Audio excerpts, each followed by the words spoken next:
5 photographs. That was all it took. Not a press conference. Not a formal announcement routed through the Dodgers' public relations apparatus. Not the kind of carefully managed media moment that organizations arrange when a player of Ohtani's stature shares something personal with the world. Just 5 photographs, released into the world with the quiet simplicity of a man who wanted to show people something and decided that the most direct way to show them was also the right way. The internet did not know what to do with itself.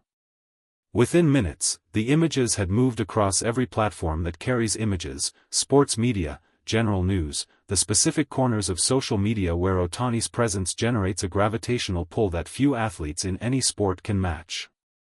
People who had been in the middle of other things stopped being in the middle of other things.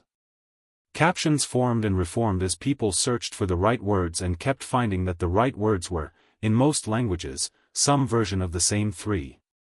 They look alike. The 2 children, the daughter who had, in the days since the party, become a figure in the story of this family in a new way, and the son whose arrival had produced a party and a song and a room full of baseball people standing very still, looked at the camera from 5 photographs with the particular resemblance that stops people. The kind that isn't subtle. The kind that doesn't require careful study or the generous eye of someone looking for similarity because they want to find it. They simply, unmistakably, looked like each other. And they looked like their father. The home run had come first. The 17th of the season, a number that, in the context of where the calendar sat, was already generating the kind of quiet statistical conversation that follows Ohtani through every game he plays. The pace. The projection.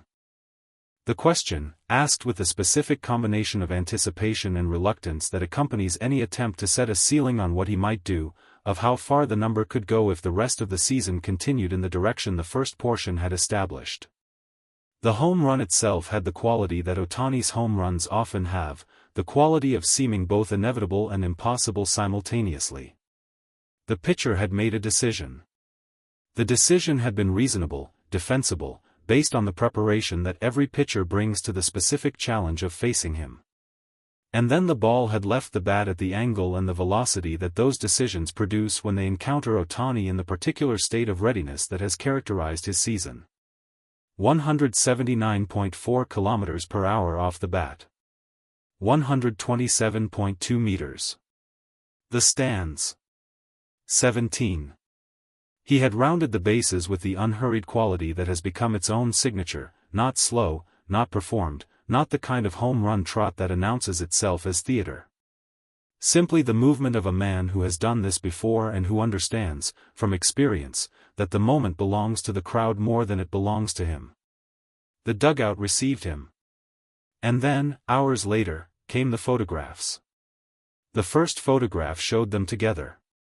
The daughter, older now by the specific measure of days that had passed since her brother arrived, days during which she had processed his existence in the way children process large new facts, gradually and then suddenly and then as if it had always been true, was looking at him with an expression that the people who saw the photograph described, again and again, with the same word. Proud. Not in the adult sense of the word, which carries weight in history and the accumulated experience of having wanted something and seen it arrive. In the child sense, the instinctive, immediate, uncomplicated recognition that something in her world had changed and that the change was good.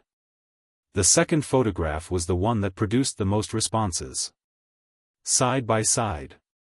The daughter's newborn photograph, the one that existed from months earlier, from the first days of her life, placed in the same frame as the equivalent photograph of her brother.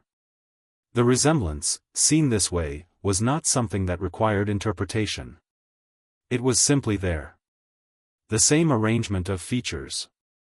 The same quality of expression. The Ohtani face, reproduced twice, across 2 children, with an exactness that made people reach for the word extraordinary before they had fully decided to use it. The comments accumulated in the thousands. They look so alike. They look just like him. He is going to have his hands full. The weight had been noted before the photographs. In the days following the birth, the specific detail of the second child's size had moved through the coverage of the family the way certain details do when they attach themselves to a story that people are already paying attention to, magnified by the context, made significant by who the child belongs to, impossible to discuss without the framework of the father hovering over every sentence. The child was large. Not in the way of a routine birth statistic that gets mentioned and moves on. In the way that becomes, when filtered through the specific lens of who Shohei Ohtani is and what his body has demonstrated it is capable of producing, something that people cannot help applying a narrative to. Ohtani had been asked about it. His answer had entered the conversation immediately and had not left it. He'll be a triple threat in the future.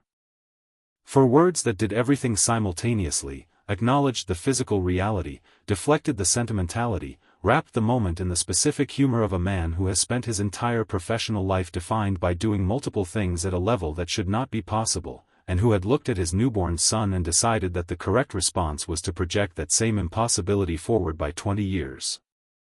The room had laughed. Ohtani had smiled the way he smiles when he has said something that landed exactly where he intended it to land. Triple threat. The phrase had taken on a life of its own before the day was over. Roberts arrived at the house on a Tuesday. The visit had not been announced. It was not on any schedule that the media had access to or that the Dodgers communications staff had flagged in the normal course of managing the public calendar of the organization's most visible figures.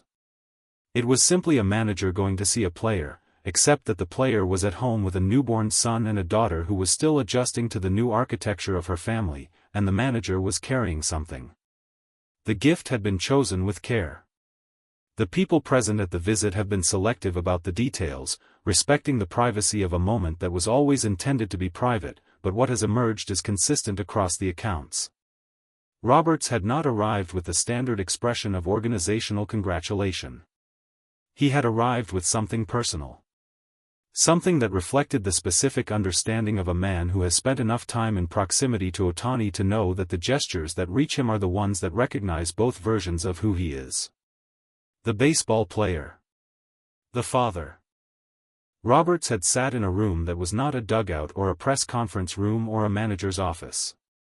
He had sat in a room with a baby in it and a daughter moving carefully around the edges of the scene and Mamiko at the center of it all, and he had been, by every account, simply present in a way that had nothing to do with the roster decisions and the difficult weeks and the press conferences where he had chosen his words with the precision of a man navigating multiple competing pressures simultaneously.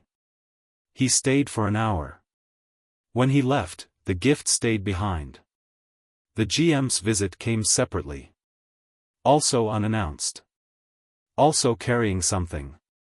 Also arriving in the specific register of a person who has decided that the occasion warrants showing up in person rather than delegating the expression of it to a phone call or a message or the kind of organizational gesture that acknowledges an event without fully honoring it.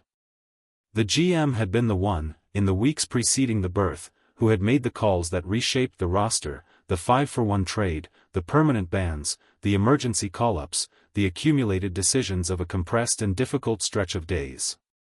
He had made those decisions from a position that required holding the full complexity of the organization in mind at all times, weighing individual situations against collective needs, managing the gap between what a team requires and what is available to it.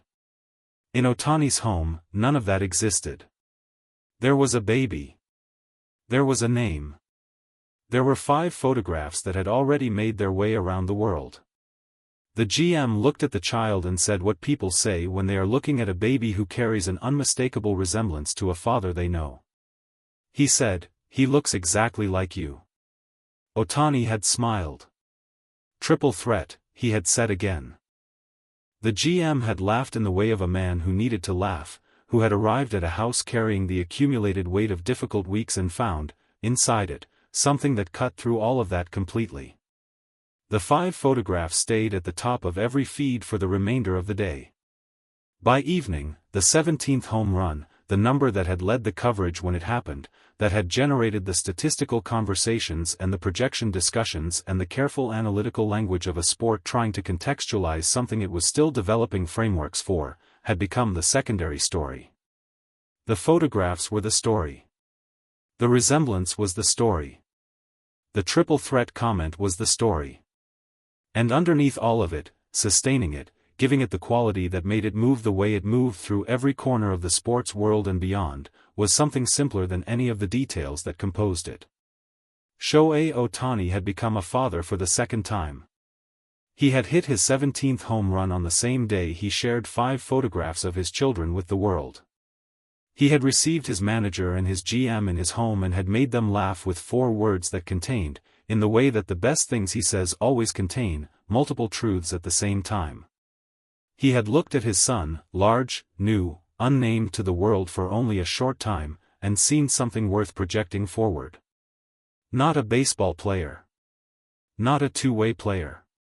Not an athlete around whom organizations build their rosters and managers construct their game plans and analysts develop new statistical categories. A triple threat. His son. Who looked, in 5 photographs shared with the world, exactly like his father.